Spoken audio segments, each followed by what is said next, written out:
ایک نوجوان بازار سے گزر رہا تھا۔ اس نے ایک بزرگ کو دیکھا جو کرسی پہ بیٹھے ہوئے دھوپ سیک رہے تھے۔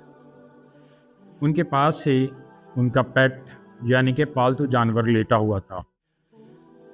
اس نوجوان نے بزرگ سے پوچھا کہ آپ کا جو پالتو جانور ہے یہ کچھ بیمار لگ رہا ہے۔ تو وہ بزرگ مسکرائے اور اس کی طرف دیکھا اور نوجوان کو بتایا کہ یہ بالکل ٹھیک ہے۔ اصل میں مسئلہ یہ ہے کہ یہ جس جگہ پہ لیٹا ہوا ہے وہاں ایک کیل ہے، تو یہ کیل سے اٹھ کیوں نہیں جاتا؟ اس کو تکلیف نہیں ہو رہی؟ تو بزرگ نے جواب دیا کہ اس کو تکلیف ضرور ہو رہی ہے، مگر وہ اس کو برداشت کر رہا ہے۔ ابھی اس کی برداشت سے وہ باہر نہیں ہے۔ یہ کیا ہے؟ یہ ہے کمفرٹ زون۔ ہم میں سے ہر شخص کسی نہ کسی کیل کے اوپر بیٹھا ہوا ہے۔ سوشل ایشوز ہمیں ہر کسی کو فیس کرنا پڑتے ہیں، ان کا سلوشن ہے، اپرچونٹیز ہیں، لیکن ہم کمفرٹ زون میں بیٹھے ہوئے ہیں۔ پروفیشنل لائف میں مسئلے مسائل ہیں، لیکن ہم اس جگہ سے ہلنے کے لیے تیار نہیں ہیں، اسی کیل کے اوپر بیٹھے ہوئے ہیں کیونکہ ابھی ہماری برداشت سے باہر نہیں ہوا۔ یہ کیا ہے؟ Comfort zone. آپ کو اپنے کولیگ سے مسئلے مسائل ہیں، لیکن آپ اپنے آپ کو پروفیشنلی اپڈیٹ کرنے کے لیے تیار نہیں ہیں اور ٹیم ورک کرنے کے لیے تیار نہیں ہیں کیونکہ ابھی آپ برداشت کر رہے ہیں۔ یہ کیا ہے؟ Comfort zone.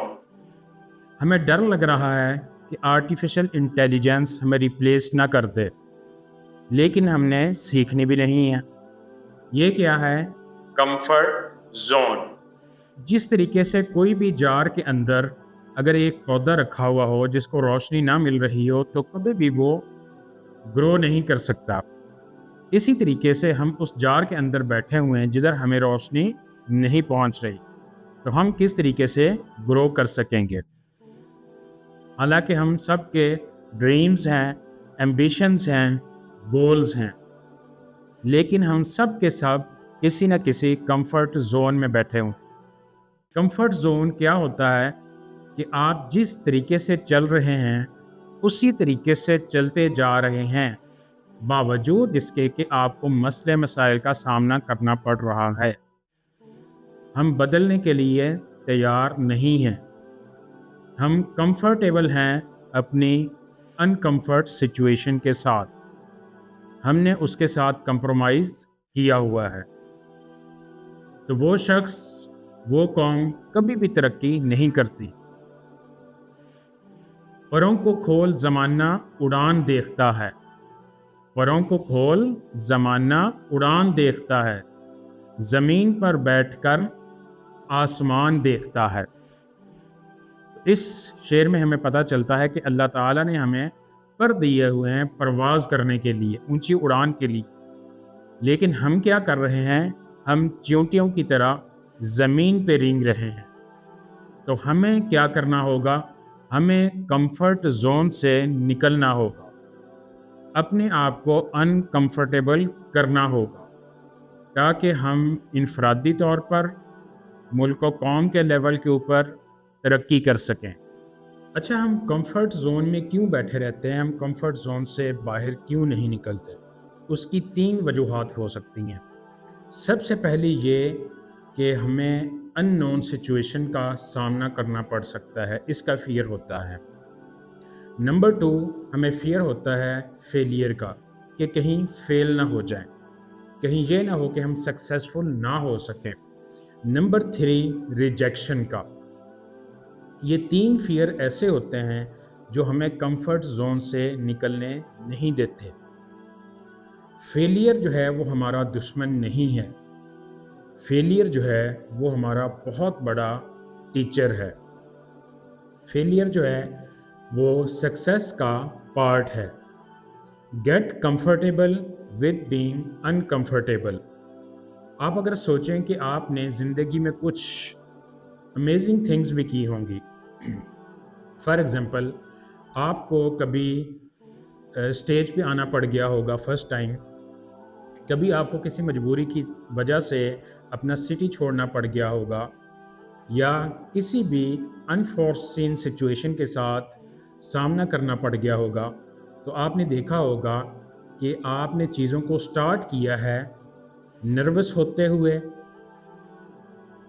ان نون ہوتے ہوئے، ریجیکشن کا فیئر ہوتے ہوئے، فیلئر کا فیئر ہوتے ہوئے، لیکن جو ہی آپ نے پہلا قدم اٹھایا اس کے بعد آپ کا کانفیڈنس بڑھتا گیا اور آپ نے ان چیزوں کو بہت اچھے طریقے سے پرفارم کیا۔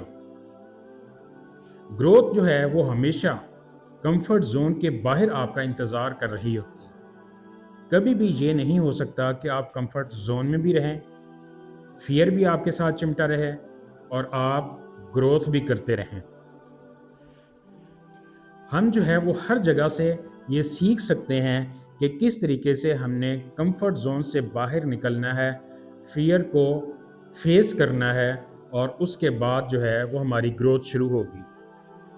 یاد رکھیں کہ جو انویسٹر ہوتا ہے وہ ہمیشہ کوشش کرتا ہے کہ اس کی انویسٹمنٹ کے اوپر ریٹرن زیادہ سے زیادہ ہو، اور return is directly proportional to risk. جتنا آپ زیادہ رسک لیں گے اتنا آپ کا زیادہ ریٹرن ہوگا۔ تو زندگی میں ہمیشہ کامیابی کے لیے رسک لینے کی کوشش پیدا کیجیے۔ آپ کا کانفیڈنس جو ہے وہ ہمیشہ کمفرٹ زون سے باہر سے سٹارٹ ہوتا ہے۔ زندگی میں اگر آبسٹیکلز آئیں تو ان کو فیس کرنا چاہیے، ان کو سٹیپنگ سٹونز کے طور پہ یوز کرنا چاہیے کہ کس طریقے سے آپ ایک ایمپائر بلڈ کرتے ہیں انہی سٹونز کو یوز کرتے ہوئے۔ تو آپ ریئلائز کریں گے کہ آپ وہ کچھ کر سکتے ہیں جو آپ امیجن بھی نہیں کر سکتے تھے۔ اب میرا آپ سے ایک کویسچن ہے، کیا آپ کئی سالوں سے کوئی بزنس سٹارٹ کرنے کا نہیں سوچ رہے؟ کیا آپ کئی سالوں سے کچھ کریٹیو کرنے کا نہیں سوچ رہے؟ کیا آپ کئی سالوں سے کوئی ہارڈ ڈیسیجن لینے کا نہیں سوچ رہے؟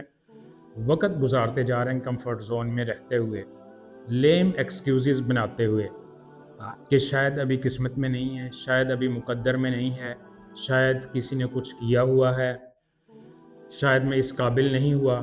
تو پرفیکشن کی طرف جو ہے وہ ہمارا ذہن ہوتا ہے، حالانکہ پرفیکشن ایکسپیرینس کے بعد آتی ہے، اور پرفیکشن ریکوائرڈ نہیں ہوتی، پروگرس ریکوائرڈ ہوتی ہے۔ تو ہمیشہ فرسٹ سٹیپ لینے کی دیر ہوتی ہے، اگلے سٹیپ آسان ہوتے چلے جاتے ہیں۔ اگر آپ مثال کے طور پہ تیرنا سیکھنا چاہ رہے ہیں، آپ ایکسرسائز تیراکی کے ذریعے چاہ رہے ہیں، آپ اس کے کسی کمپٹیشن میں جانا چاہ رہے ہیں، لیکن آپ یہ ڈر رہے ہیں کہ یار میں نے اگر سوئمنگ پول میں چھلانگ لگا دی تو کہیں میں گیلا نہ ہو جاؤں۔ بھئی گیلا تو ہونا پڑے گا، آپ کو ایفرٹ تو پٹ کرنا پڑے گی، ٹھیک ہے؟ تو اکیلی تھیوری پڑھنے سے آپ پروگرس نہیں کر سکتے۔ ہمیشہ فیلئر کا سامنا کرنا، آبسٹیکلز کو فیس کرنا اور اس سے سبق سیکھنا، اور اس طریقے سے چلتے جانا۔ چلتے چلتے سیکھنا ہے اور سیکھتے سیکھتے چلنا ہے۔ اس لائف کی بیسٹ ایگزامپل یہ ہے کہ یہ ایک بائسیکل ہے کہ ہم اس کو چلاتے ہوئے بیلنس کرتے ہیں اور بیلنس کرتے ہوئے ہم اس کو چلاتے ہیں۔ تو انسان کو اپنے حصے کا کام کر کے باقی اللہ پہ چھوڑ دینا چاہیے۔ کہ فار ایگزامپل اگر آپ نے ادھر سے کسی سٹی جانا ہے تو وہ 350 کلومیٹر کا سفر ہے، تو وہ آپ کو 350 کلومیٹر کا سفر کرنا پڑے گا۔ اگر 4 گھنٹے کا ہے تو آپ کو 4 گھنٹے سفر کرنا پڑے گا، بلکہ رن 1 مائل مور۔ اس کے بعد جو ہے وہ آپ اللہ پہ توکل کریں، اس کے بعد دعا کام کرے گی۔ توکل اس کو کہتے ہیں کہ خنجر تیز رکھ اپنا، نتیجہ اس کی تیزی کا مقدر کے حوالے کر۔ تو بالکل اکیلا دعائیں کرتے رہنا اور جو اسباب اویلیبل ہیں ان کو اختیار نہ کرنا، بالکل چھوڑ دینا، یہ بھی کوئی عقل مندی کا تقاضا نہیں ہے۔ اور بالکل اسباب کے اوپر یقین کر لینا اور توکل نہ کرنا اور اللہ تعالیٰ سے دعا نہ کرنا، یہ بھی ٹھیک نہیں ہے، کیونکہ نتیجہ الٹیمیٹلی اللہ تعالیٰ نے ہی دینا ہے۔ تو آج سے کوشش کیجئے کہ روزانہ 1% موو کرنے کی، اگر آپ ایک مہینے میں ڈیلی بیسس کے اوپر 1% آگے کی طرف موو کرتے ہیں تو اٹ مینس کہ آپ نے 30 دن میں 30% جو ہے وہ پروگرس کر لی ہے۔ وہ کہتے ہیں کہ اگر سوچیں لمبی ہو جائیں تو فیصلے کمزور پڑ جاتے ہیں۔ ضرور سوچنا چاہیے، لیکن اتنا نہیں سوچنا چاہیے کہ فیصلے ہی آپ کے کمزور پڑ جائیں۔ تو کوشش کیجئے کہ آپ زندگی میں ٹائم کے اوپر، اپنی ایفرٹس کے اوپر زیادہ سے زیادہ ریٹرن لیں۔ جس طریقے سے بزنس مین زیادہ سے زیادہ ریٹرن ایکسپیکٹ کرتا ہے منیمم انویسٹمنٹ کے ساتھ، کہ ایز سون ایز پاسبل یہ پے بیک ہو جائے تاکہ میں رسک سے نکل جاؤں۔ تو آخر میں دعا کرتا ہوں کہ ہم اس کمفرٹ زون سے نکلیں اور فرسٹ سٹیپ لیں، اور اس کے بعد آگے جو ہے وہ موٹیویشن کے ساتھ ساتھ ایک مومنٹم کے ساتھ بھی چلیں، اور اس مومنٹم کو اختیار کرتے ہوئے ہم کنسسٹنٹلی اپنے گولز کو اچیو کریں جن کے بارے میں ہمارا ویژن بہت کلیئر ہے۔ میں ایک بار پھر کہتا ہوں کہ پروں کو کھول زمانہ اڑان دیکھتا ہے، زمین پر بیٹھ کر کیا آسمان دیکھتا ہے۔ تو اگر آپ کا کوئی کویسچن ہو تو کمنٹ سیکشن میں ضرور ڈراپ کیجئے گا۔ اگر آپ یہ ویڈیو پسند آئی ہے تو اس کو دوسروں کے ساتھ شیئر لازمی کیجئے گا۔ ہم ملیں گے نیکسٹ ٹاپک کے ساتھ کہ سیلف ڈسپلن پرسنل گروتھ اور گرومنگ کے لیے کیوں ضروری ہے، اور جو کہ الٹیمیٹلی موٹیویشن کے لیے بہت ضروری ہے۔ Thank you very much.